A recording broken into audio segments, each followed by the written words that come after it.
The ancient Greek philosopher Aristotle uses the notions of matter and form to explain all the changes or motions we observe, and so meets the challenge first posed by Parmenides.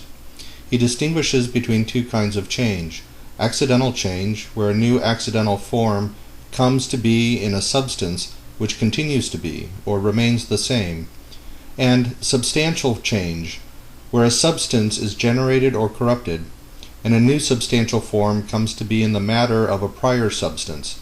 The matter continues existing and remains the same. Aristotle, however, was not content only to explain the individual motions of the material world.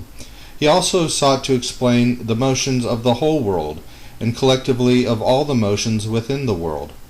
He observed that all the motions on earth seem to exhibit the common structure of seeking their natural end, or telos, and since they are all thus coordinated in a harmony of parts, he argued that they depend on a single universal moving cause. In order to explain how the universal cause of motion brought about the apparent motions on the earth, Aristotle adopted the astronomical and cosmological model of the physical universe that his Athenian contemporary Eudoxus had developed, and which Aristotle describes in Metaphysics Book 12, Chapter 8. This model was called geocentric because it supposed that the earth was the motionless center of the physical universe. It then posited that the lights one observes above the earth in the sky, the moon, sun, planets, and stars, are affixed to great transparent spheres which ceaselessly rotate around the earth in uniform circular motion. This complex scheme explained and predicted the apparent rising and setting of the sun and moon, the variable motions of the planets, and the eternal cycle of the stars. Aristotle reasoned that however many spheres there were driving the motion here on earth, arranged as they were in a great chain of movers, each one moved by a prior moving sphere, the chain could not be infinite. There had to be a beginning to the chain, a first mover.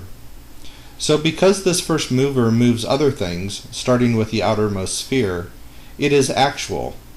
But it could not be actual with the actuality of motion or change, since everything in motion requires a cause for that change. Thus a moving first cause could not be first. From the fact that it is in motion, it would itself require a mover.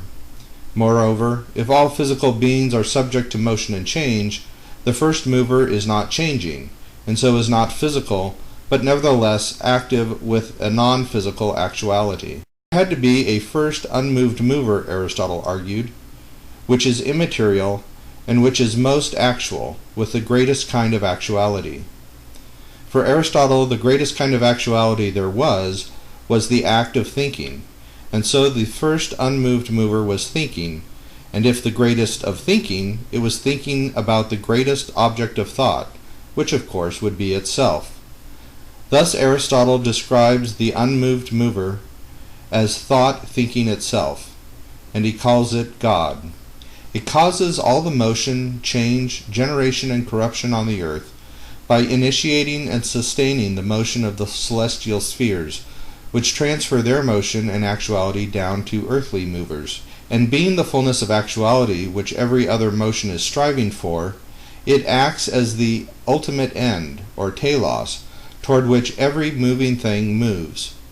In addition to being the immaterial, unmoved mover and thought thinking itself, Aristotle's God is the ultimate good of the whole universe. Aristotle's argument starts from the observed motion of the material world and reasons to an ultimate cause of motion, and of the whole material world.